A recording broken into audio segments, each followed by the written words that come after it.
So who knows what we celebrated on Wednesday this past week? Ash Wednesday. That is a spiritual crowd. I like that. And what in the secular world would you celebrate? Valentine's Day, right. You know, $5.5 billion was spent on jewelry. $8 billion was spent on candy and chocolate hearts. 250 million roses were grown. 26 billion was spent on Valentine gifts. 751 million was spent on Valentine gifts for pets. How many of you bought your pet a Valentine? You're afraid to raise your hand, right? Well, they said the average person would spend about $200 on Valentine's. But my favorite, there are different customs throughout the world, but my favorite is Japan. Because in Japan, the women give men chocolate for Valentine's Day. I think we should institute that. Well, I looked at the origins, and most of them had something to do with St. Valentine, but there were about 3 of them, different ones and different stories. And so I thought, wow, this is kind of confusing. So I decided that I think it really should be, the origin of Valentine's Day should be Deuteronomy 6, 4 through 7. It's on page 126 in our Aloha Bible. It's Deuteronomy 6, verses 4 through 7. It says, "Hear, O Israel, the Lord our God, the Lord is one. Love the Lord your God with all your heart, with all your soul, and with all your strength. These commandments that I give you today are to be on your hearts. Impress them on your children. Talk about them when you sit at home, when you walk along the road, when you lie down, and when you get up." So how often is that? That's all the time, isn't it? It says, tell them to your children, talk about them when you sit at home, when you walk along the road, when you lie down, and when you get up. So our Valentine's Day and Ash Wednesday shouldn't be just one day. It should be every day.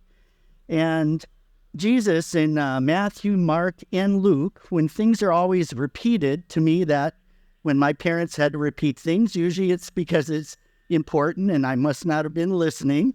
So Matthew, Mark, and Luke all record people coming to Jesus asking him, hey, there's so many laws, there's so many things. What's really the most important? His favorite reply to me is recorded in Luke 10, 25 through 28. It's on page 725 in our Aloha Bible. Luke 10 starts with verse 25. It says, "On one occasion, an expert in the law stood up to test Jesus. 'Teacher,' he asked, 'what must I do to gain eternal life?' Well, Jesus responded with a question. 'What's written in the law?' he replied. 'How do you read it?' He answered, 'Love the Lord your God with all your heart, with all your soul, and with all your strength, with all your mind, and love your neighbor as yourself.' 'You've answered correctly,' Jesus replied. 'Do this, and you will live.'" So what did Jesus, have you heard of this verse before? Where did you hear it? It's what I just read in Deuteronomy. Jesus had him just repeat the Old Testament. Sometimes people think, the Old Testament, that's just, that was for old people. No, the Old Testament, the New Testament is just the Old Testament revealed. And the Old Testament is the New Testament concealed. There's so many things in Jesus, of course. There's a Hawaiian song that you might hear if you're out and about. You might hear people sing Kanaka Vai Vai. Kanaka is a man. Vai is water. When you put it twice, vai vai, it means wealth or riches, because if you have lots of water, that's wealth. And there's a song, and it's this exact scripture about this guy that comes to Jesus that asks for eternal life. If you go to a place and you hear Hawaiian entertainment, say, "Hey, can you play Kanaka Vai Vai?" And it's almost everybody knows it, and it's right from the Bible. To me, that's an exciting thing. Well, one of my first real loves, you know how you have your first love? and they're kind of special. And you think of them, well, mine started on one of my parents' date nights. Now, you know how date nights, they're important for parents. So my parents, every week, they would set up a date night, and we had a regular babysitter. Well, she bailed on them at the last minute. So my parents, were kind of, didn't know what to do, so they started calling the neighbors. So, love your neighbors yourself. So they called the neighbors one by one. Nope, can't. Finally, 3 doors down, Mrs. Stender said yes. Now, they knew of her, but they didn't know her well, but she was a widow. She was older, probably about my age now. She had no children, but so my parents dropped us off, and of course, when they dropped us off, they gave us a big warning. You boys behave. And of course, they point the finger to my brother, because my brother was 4 years older. He was always getting into trouble. I was still the rule obeyer. I obeyed the rules, but my brother would always find a way to get outside that. So they dropped us off, and her house, Jess, I'm going to need picture number 1. Her house was like a museum, except it was like a museum where you could touch everything. So we go into her kitchen, and it looks like a spaceship landed. Who knows what that is? I heard dish. Oh, who said that? Mango. Not mango like a fruit. Mango like Mangle. That's a mango. How many of you know what a mango is? Oh. Next picture, please. She opens it. It's an iron steamer thing. So, of course, we said, show us how this works. So she got out the dish towel, put it in there. Then that little thing on top comes and goes down on it, and then it steams it it steams it. We said, that is a spaceship for sure. So my brother and I just loved that. We thought that was just incredible. We walked into her next room, and here is this table with a little pedal. Well, so we were just pedaling away. How many of you know what this is? Okay, we're getting better. Next picture. It's a sewing machine. This was the perfect way to get around. We would pedal the thing, and we would travel the world. Our imaginations just ran wild. The faster we pedaled, the higher we flew. So we just were having a great time. And then we walked into her pantry. And the next picture, please. Who knows what this is? Oh, you're getting better. You're warming up. It's an ice box. And she told us how the iceman would deliver blocks of ice. They would put it inside, and it was tin inside, and that was their refrigerator. We just couldn't believe it. We were just in astonishment. And, when our parents came and picked us up, we didn't want to go. We said, no, we have way too much to explore, because there was like a flour bin with tin inside. There was a bread box. There was a spice rack where you could pull it out and smell the spices. And she had a cuckoo clock with a real little bird that came out every hour. We can't go home. We have to watch the cuckoo clock. So our parents took it home. Of course, we were just so excited. And our parents thought, whoa, what happened here? And we said, when can we go back? So that every time we just look forward to date night, because we got to go to Stender's house. And we learned so much thing. Now, who wants to know the secret of long life, peace, prosperity, health? I sound like an infomercial, don't I? Well, anybody want to know? I have the secret. And it's not going to cost you $39.99. It's not going to cost you $29.99. Today, I'm going to give it to you for free. And all you have to do is turn over to Proverbs 3, 1 through 22. It's on page 439 in our Aloha Bible.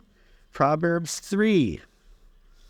It says, my son, do not forget my teaching, but keep my commands in your heart, for they will prolong your life many years and bring you peace and prosperity.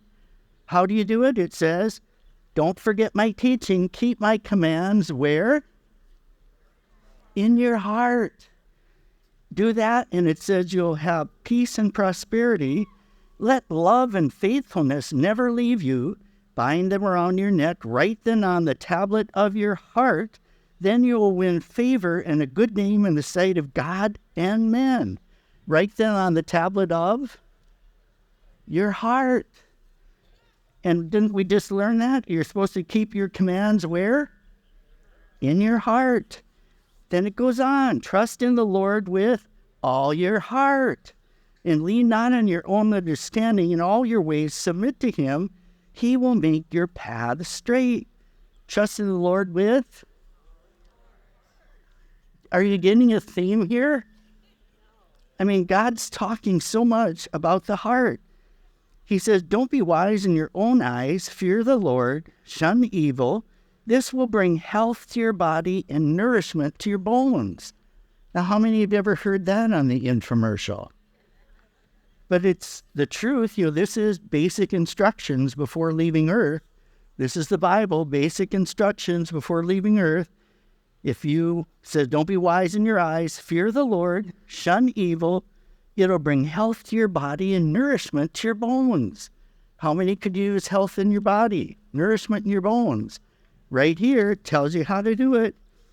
Honor the Lord with your wealth, with the first fruits of all your crops. Then your barns will be filled to overflowing, and your vats will bring over with new wine.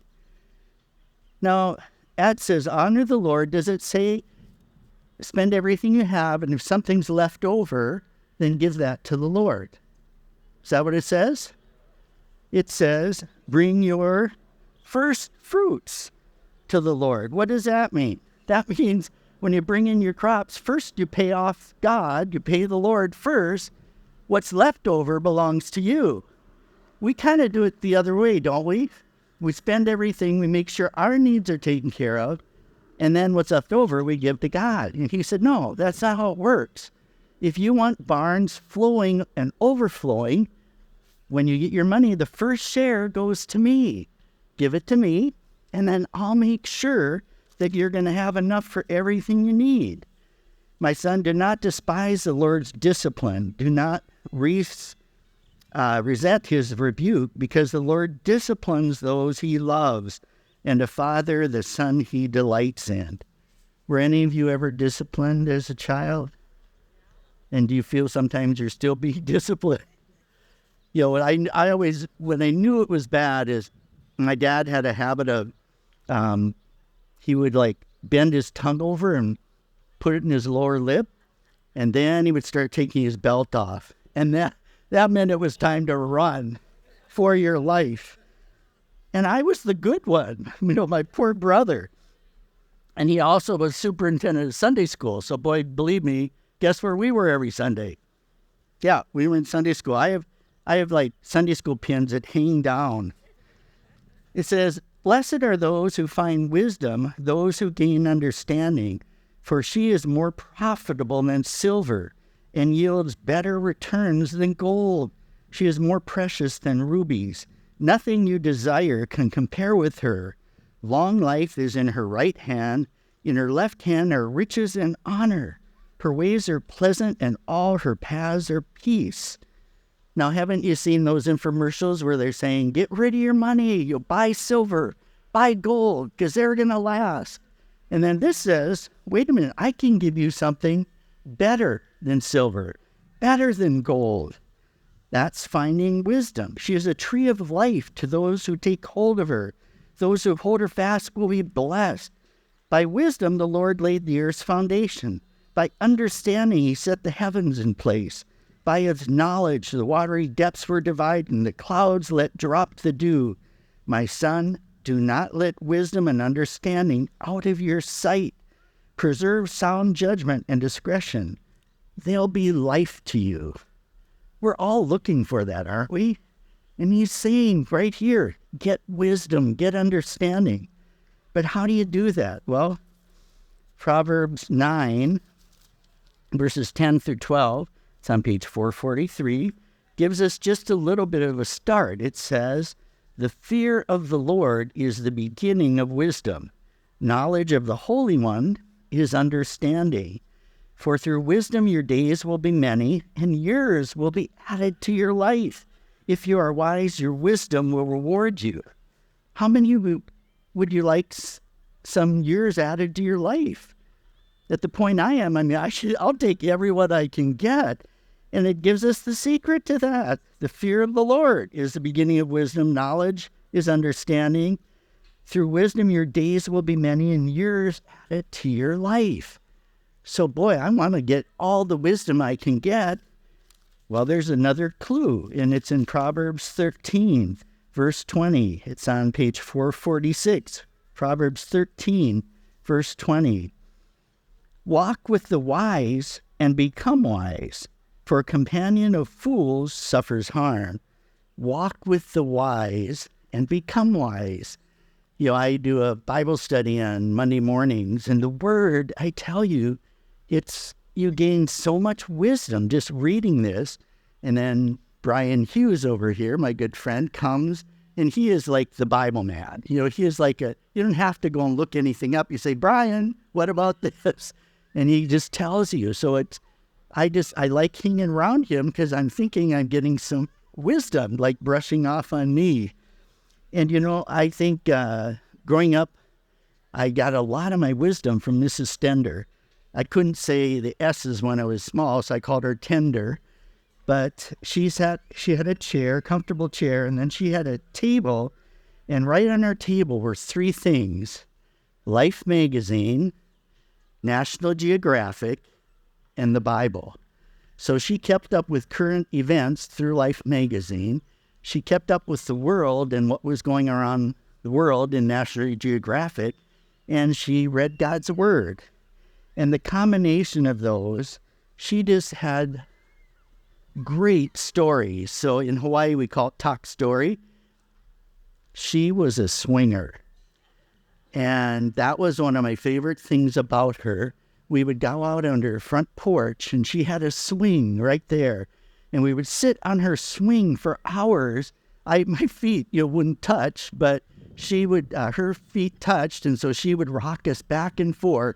And she would tell stories. I grew up in Bismarck, North Dakota, and she told of a streetcar that came up 4th Street where I live, and of this wild Irish guy that was the driver, and all the things he would say in his colorful language. And she said she watched on the front of her yard as their state capitol burned down, because we lived right across from the state capitol.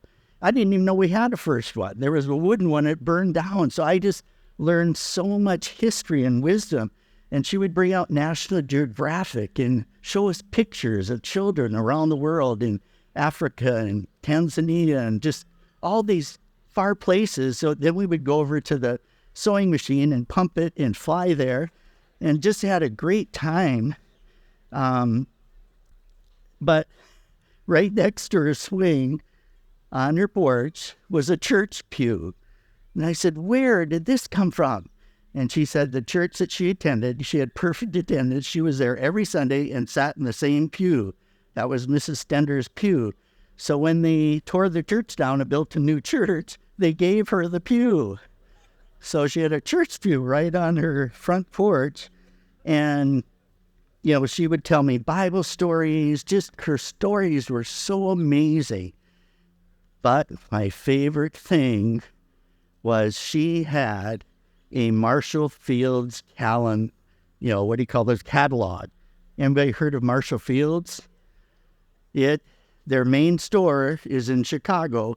It's actually on the National Historic Register. Marshall Fields doesn't exist. Macy's bought them out, so it's Macy's today.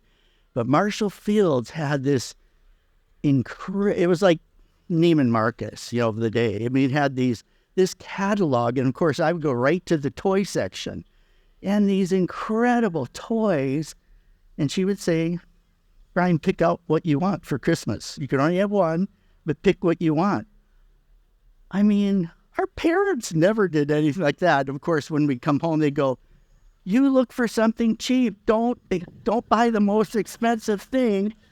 I remember I got this jet. It was about 5 feet long and wings, and it had lights and made sounds. And it was the coolest thing ever.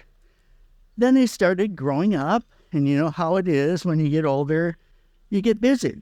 And so I was in German club and key club and band and choir and gymnastics. And so my Stender time became less and less as I got older.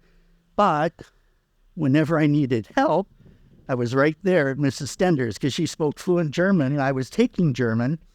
And if you know German, everything, they don't just say like the bus, the car. No, it's die, der, das. And everything has a different modifier and you have to know which one it is. I mean, I never knew, so I just went to Mrs. Stender. Buch, das Buch, she just would tell me. So it took me like 15 minutes. I could do my whole homework thing just like that. I grew up in the Lutheran church, so we had catechism. So I would go to Stender's and just read the thing. Boop, she'd tell me answers because she knew her Bible. So it was, it's kind of bad, but I was sort of like using her but I got my homework done so fast. And, she spoke German, so we would talk German. And so it was such a good thing. But I found out that, the minute you give responsibility for your actions to the circumstances, I'm just too busy. I'm involved in too many things. I have so many things to do. It's like giving the power God gave you to govern your life over to the enemy. Because that's exactly what the enemy wants, is for you to get too busy so that you let the urgent things crowd out what's really important. I know my time with Mrs. Stender was so important for all that she'd given me, but I let those urgent things start crowding out that time. And that's like giving your power to govern your life over to the enemy. In John 10:10 on page 748 says, the thief comes only to steal, to kill, and to destroy. I have come that you might have life and have it to the full. So that's exactly what the thief wants to do, is steal, kill, and destroy. And one of the ways he does is by making you busy. And they can be great things. Everything I was doing was a good thing, but it was distracting from things that were really important. My two most memorable Mrs. Stender moments, I call them divine encounters. When I was 10, my mom sent me over to Stender's, and she and my brother left in the car. And I thought it was weird, but I loved to go over to Stender's. So I went, we were out, we had a swing time. So we were out on the swing and going back and forth. And she was very serious, which was kind of unlike her. And she was talking about, how things sometimes happen that aren't that good, but when you leave it with God, he has the master. And I thought, what is she talking about? And then she told me that I knew my dad had gone golfing that day. I usually caddied for him, but that day I didn't. And she said that he died on the golf course. He had a massive heart attack, and his doctor was actually golfing with him, but couldn't revive him. So I just remember sitting there stunned. I mean, my world, my dad was just a huge part of my world because, he, all of a sudden I thought, who am I going to go hunting with? And who's going to take me to the father-son events? And who's going to play catch with me? And I just thought, overnight, my life just changed. And I saw my mom for the first time just sob uncontrollably. And I just never experienced that kind of grief. And my mom was like June Cleaver. She's always whistling and happy. And her life just totally changed because she had no one, she couldn't go to couples events anymore and just we both had to learn to do life differently. And it was a challenge. I was 10 years old. Then my brother was 14. He was 4 years older. Then the next time was Valentine's Day. And by now I was in high school. And she asked us to come over. And she made this killer chicken salad. So I loved going over there for it, but of course I didn't have time. And I'd say, Mom, no, come on, I'm just too busy. And you know how when your mom gives you that look, it's just, and especially when it becomes Brian Lynn, then you better just, okay, I said, but I'll give it an hour. Now, don't sit around talking 1 hour, because I'm busy. We went over, and Mrs. Stender said, we had a great chicken salad. I mean, it was just so good. She makes the best. And then she brought out a letter. Said, I got a letter from Larry, who's my brother. My mom and I were both like, wait a minute. So I took the letter and looked, because I thought, Larry does not write letters.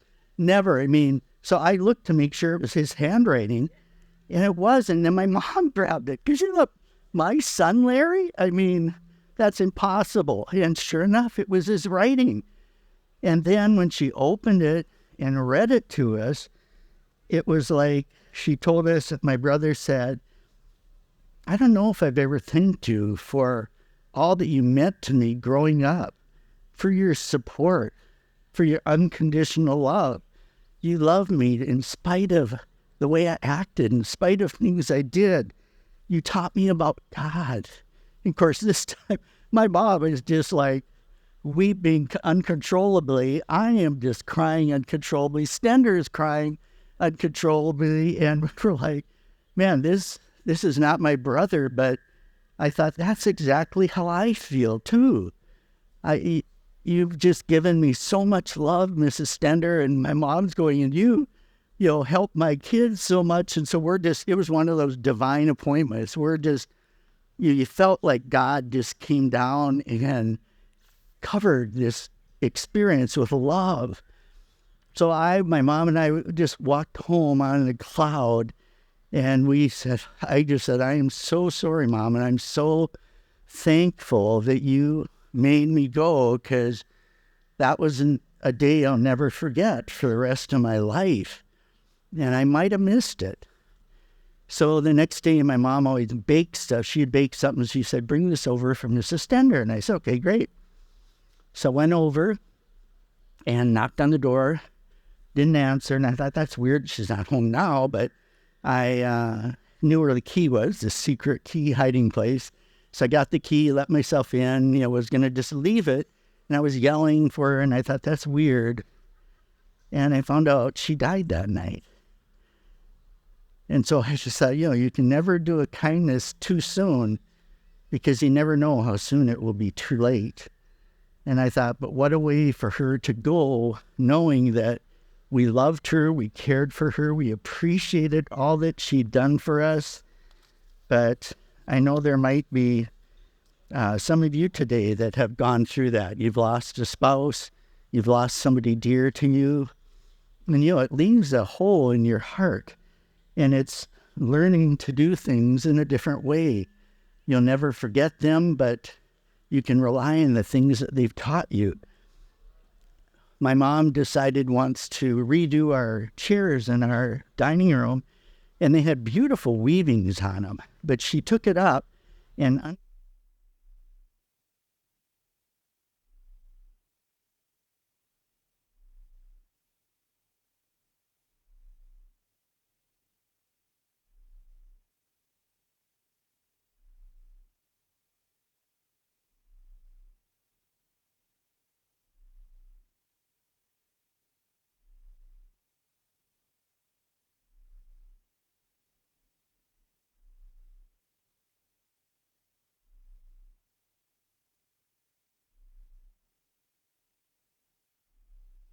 she's filling in too. She's not supposed to be the sound guy today, but she got put into it because the sound person didn't show up either. So thank you, Jess. So where was I? So my mom was redoing this weaving, and it was a beautiful thing. But when she lifted it up, there were just all these black threads hanging down. Have you ever seen a weaving? One side's beautiful. The other side is just ugly. And you turn it over and you think, what? How can that be the same threads connected to that beautiful thing on the upper side? And I just want to share a song with you. And it talks just about that. It's an anonymous poem. And it talks about which side you're looking at, the upper or the underside. Hit it. I used to hate when people drink water. Okay, you don't know I'm drinking water. That's bad.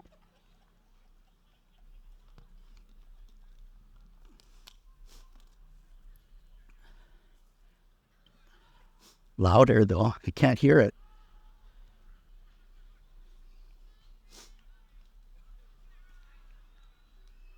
I have all day. Can you turn it up louder, please? But can you start from the beginning? Because I don't know where it is.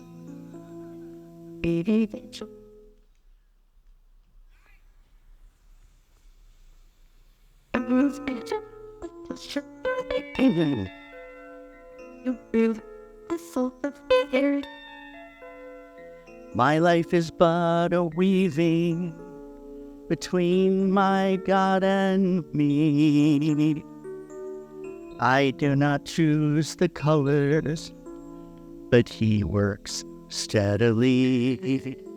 Oftentimes He shares sorrow, and I, in foolish pride, forget He sees the upper, and I the underside. And not till the lone silent and the shuttle cease to fly will God unroll the canvas and explain the reason why the dark threads are as needful in the skillful weaver's hands as those threads of gold and silver in the pattern He has planned.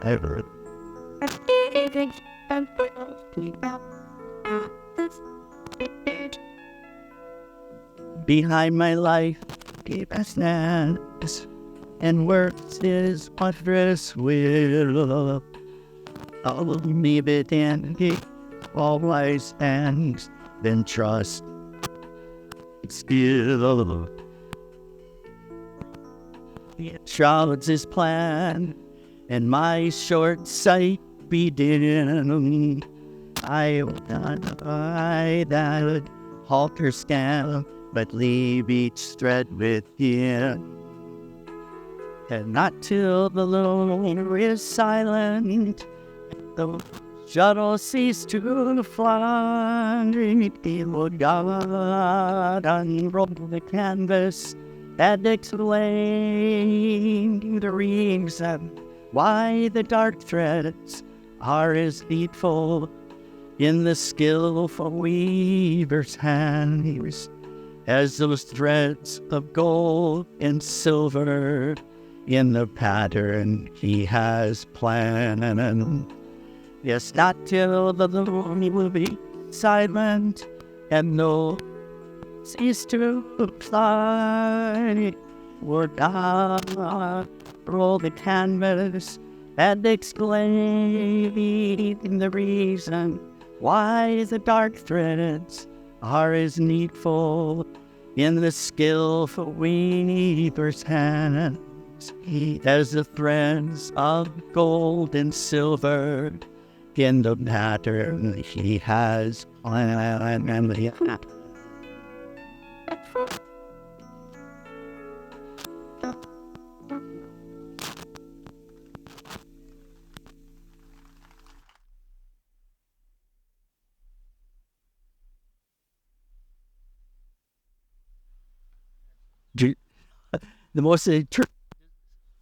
The most is this one up here. I don't know where it is. Okay, I'll sense. The most eternal decision you'll ever make is to let God have control of your life, to do things His way. Take the God gave you to govern your life. And remember, the most important thing, as we read in Proverbs 3, don't forget my teaching, keep my commands where? Let love and faithfulness never leave you. Bind them around your neck. Write them on the tablet. Trust in the Lord with. Amen.